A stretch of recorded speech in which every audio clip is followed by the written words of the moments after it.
Ils n'ont pas gagné leur duel, donc Fribourg fait un excellent travail pour les contrer. Marc Vigan qui a appelé les joueurs au milieu de la glace et c'est parti dans cet acte 5. Fabricant de jeu. Streuilé, le dégagement, le long de la bande, passe au-dessus de Chanton, Sariarvi. Sariarvi qui perd son duel face à Marc. Lucas Valmar qui peut ouvrir le score après 7 minutes et 7 secondes. Premier tir finalement de Fribourg. Je ne sais pas si c'est le premier tir au but, mais le deuxième, le premier tir qui en est vraiment un. Pour Valmark, c'est un deuxième but dans ses playoffs, premier dans cette série. Le défenseur Sariarvi qui a échappé la rondelle, ça fait mettre sous pression par Marchand. Et finalement, Valmark va enfiler l'aiguille côté rapproché. Regardez, il est à l'extérieur, il va être à l'extérieur de la ligne des points d'engagement pour le travail de Marchand. Regardez, il est dans un angle très très fermé. Ça a surpris Meyer parce qu'il n'a pas contrôlé la rondelle, il a tout de suite shooté. C'est la vitesse d'exécution qui a battu Robert Meyer. Ischier. Ignatavicius qui remet à Luca Ischier. Carrère.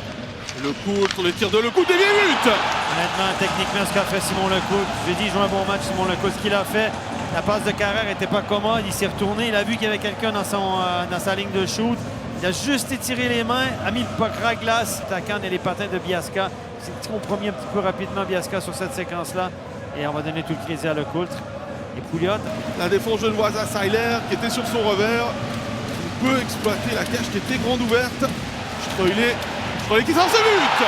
Quelle pièce de jeu de Streuilé. Honnêtement, il a s'enlevé les patins, il a hésité. À la fin de tir, il s'est donné un angle et son tir est parfait dans la partie supérieure. Son tir peut se passer à travers le défenseur. Patine très large. Il a patiné très large pour éviter le coup de... Harvey. Berra était sorti pour intercepter cette rondelle. Ouais, il avait regardé aussi un petit peu la situation. Il y avait un seul Genevois. Pas de risque. Et qui était loin du puck. Maninen qui peut s'avancer. Le tir de Sacré Maninen bloqué par Pouliot-Harvey. Grande le but. Un retour parfait, tout simplement parfait. Une déviation, c'est arrivé directement sur la canne de Granlund. Il n'a plus qu'à pousser le puck au fond. C'est qui avait été bloqué par Sariarvi. Sariarvi revient en douleur parce que c'est lui qui a bloqué. Pouliot-Harvey, c'est lui qui a bloqué le. Harvey. Oui. Oui. Laurent, c'était une assise douloureuse. Fribourg, rien n'a fait sous la dent. Il n'a pas été dangereux du tout. On n'a même pas réussi à s'installer.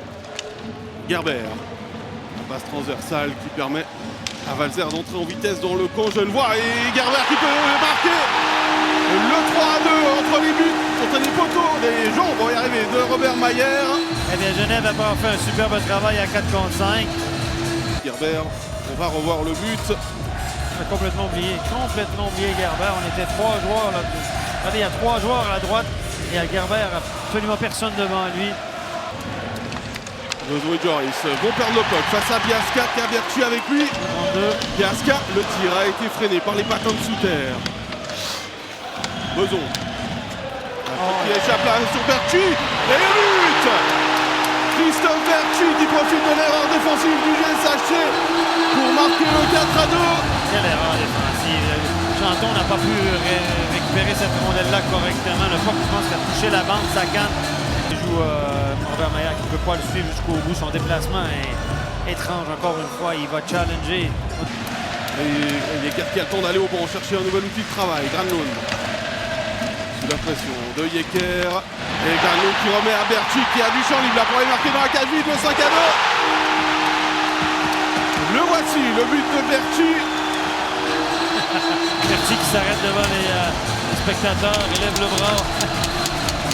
Marque le coup, a beaucoup moins d'énergie, pas l'énergie pour revenir. Vous allez me dire au dernier match, ils ont poussé fort à la fin, mais on voit quand même des signes de fatigue. C'était une chose. Il a certainement parlé de ça. Le tir de Granlund est raté. Yecker, le dégagement va être stoppé par Sariarvi. Il va perdre le puck face à Sørensen qui peut marquer le 6-2 dans la cage vide. Et Sørensen qui s'enlève en poids des épaules avant la finale. En marquant un but. On a senti que sa condition physique n'est pas au beau fixe. On peut imaginer que demain, les Fribourgeois auront congé. Je pense qu'on va donner plus. Parce que même je laisse arrêter pas besoin de ces secondes-là. Parce que c'est plus pour la blague. Fribourg n'a rien volé, Pascal. Victoire en 5 matchs contre victoire méritée en 5 matchs. Absolument logique de Fribourg